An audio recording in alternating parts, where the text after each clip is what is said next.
In the early 2000s, one of the biggest cartoons was SpongeBob. SpongeBob was everywhere. You had plushes, jumpers, skateboards, pajamas, and figures. So what do you do with a huge franchise like SpongeBob? You make movies to squeeze every single drop of content you can out of that fucking little sponge until it dies a gruesome, horrendous Anyway, these movies were SpongeBob the Movie 2004, SpongeBob Out of Water, and SpongeBob on the Run. So I thought I would dive in and see if these movies are good, bad, or just too mediocre for the world. I'm a goofy goober! You're a goof! The SpongeBob SquarePants movie came out in the prime of SpongeBob. Everyone and their mother loved SpongeBob in 2004. This was before the downfall of SpongeBob, so take that as you will, but let's get into the actual review. The basic plot of this movie is that Mr. Krabs is opening a Krusty Krab 2 for money! And SpongeBob thinks he'll get the manager job. And when he doesn't get the job, he's told that he's just a kid, even though he's like, what, 50?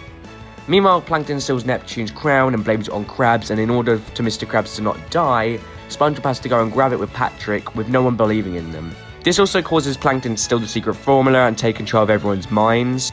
It starts with an S! That's me!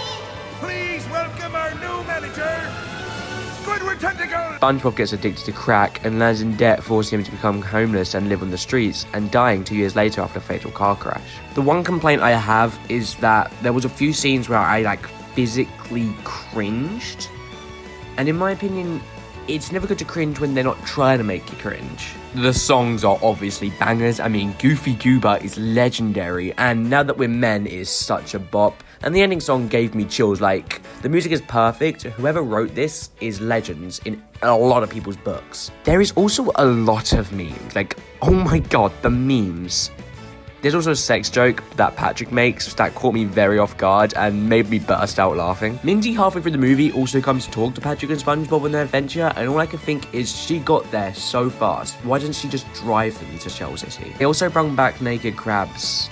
I did not need to see that. And props to the animators, the in real life scenes look beautiful. I mean, this must have taken ages to animate because it's not easy putting animated characters in a real life setting. Also, I cried at SpongeBob and Patrick's death. I cried at SpongeBob and Patrick. It's a fucking kids film. David Hasselhoff was such a random addition. I get it's a Baywatch reference, but it's just hilarious to me that he's just there. And obviously the ending was a banger. That song is just amazing. Also, I forgot to talk about Dennis, which is everything you really need to know. Very forgettable. I didn't really like him. He didn't even need to be there, but he is. This movie really shows that SpongeBob is just a kid and he's immature, but in the end, that's okay and he can still do anything any other character can do. Overall, this movie was alright. It's not offensive to me. There's nothing to complain about, but it's just not out of this world. Oh, I'll give it a 7 out of 10, which is actually generous. You're an inferior species. What could you know about taste? You get excited by a pie. I'm recording this about 20 minutes after finishing the movie, and this movie is an underrated gem. I remember watching this in cinema and thinking it was okay, but I actually love this film. The basic premise is Plankton is trying to steal the secret formula, as he does, but when nearly getting it, it poofs out of existence, and so Bikini Bottom becomes post-apocalyptic and SpongeBob and Plankton gets banished. Just look at this Bikini Bottom. Just stare at it. It just looks so good. The animators reimagined Bikini Bottom, and it just looks great. I love it so much. There's also a pirate in this who, spoiler alert, stole the secret formula by using a magic book to rewrite a story about SpongeBob. But my one problem is that this book isn't utilised until the third act, and for the rest of the movie it's just neglected and no one even talks about it. Editing note here, I just found out that Nolan North is in this movie. Hey, I'm Nathan Drake! That is amazing to me. Also the fact that the main villain is the same guy that plays the villain in the Uncharted movie, meaning Nolan North and Antonio Banderas have been in 2 movies together, and one is fucking SpongeBob. The villain isn't that great. I mean, Antonio Banderas is doing such a great job. He does put his all into this villain, but there's no suspense, and it's so obvious he will lose as he's no threat to them. They're fucking superheroes and he's just a pirate. It's not that suspenseful. There's also way too many fart and poop jokes. I get that this is a kids movie, but surely kids aren't thinking Poop fart jokes. I love poop fart jokes. They're so funny. like, nobody likes these dirty ass jokes. Just get them out of here. And they had to make a sexy woman joke, didn't they? Why? The start of this movie is great with all the machines Plankton has and how it becomes an all-out brawl.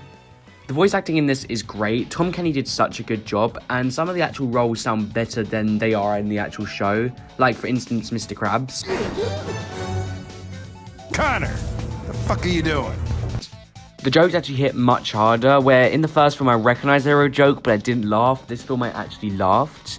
and the music is a lot better. I don't mean the songs they sing. The songs in the original movie are much better than this one. But the actual background music, in the last one, it was just so generic. But in this, they had some great background music. Even like the songs like Blowing Bubbles, and the Dolphin song was a banger, let's be honest with that.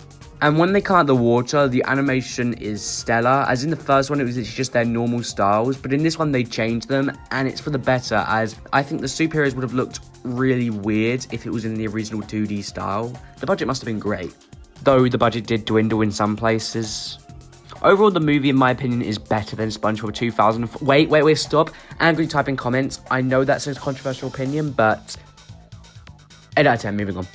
Formula is something like a recipe. A recipe is something like a... I just finished watching this as recording. That was shit. The plot is Gary gets kidnapped because Poseidon needs slime for skincare, and so SpongeBob and Patrick go on another adventure to get him back. What? I praised the animation in the other two movies, but in this one it's terrible, it's janky, and I do not like the 3D looking aspect of it. And the mouths, oh god, the mouths. They just open. That's concerning. The jokes aren't even funny, it's just, oh, SpongeBob eats snail food. Oh, Patrick has butt cheeks. Oh, he has one wrinkle and he's worrying about that.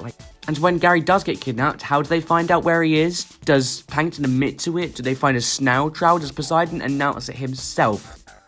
No, Patrick eats Gary's shit and actually picks up a piece of paper. I'm done with this movie. That's just lazy writing. I'm sorry. It's also been established that Neptune is the ruler of the sea in SpongeBob, so why is suddenly Poseidon the ruler of the sea? That makes no sense to me. Oh, and the funniest thing to me is that Keanu Reeves, Danny Trejo, and fucking Snoop Dogg is in this movie. Snoop Dogg.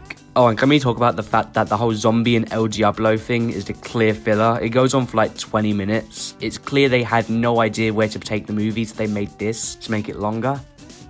And in the third act, the whole team comes to defend SpongeBob by telling stories, except none of them make sense. Sandy met him in the first episode, but now she met him in summer camp. And Mr. Crab literally meets him in the first episode when he's hired to be a fry cook, but now he's been there since the start, which confuses me. And this is where the biggest problem lands. It's very clear that this movie was made to promote the Paramount Plus series Camp Coral, which is another whole bag of nuts that I'll get into another time. I guarantee you, if Camp Coral was never made, this wouldn't be made. But I will not lie, the final song was a bop.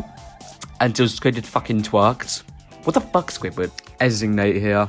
Can we just acknowledge the fact that the Poseidon guy sounds like the guy from DFS? Overall, the story was bland and it was not good, and this movie was only made to shamelessly promote the Paramount Plus series, so I'm gonna give it a 4 out of 10. Wait, the Patty Mobile's in this one? Never mind, 10 out of 10 movie.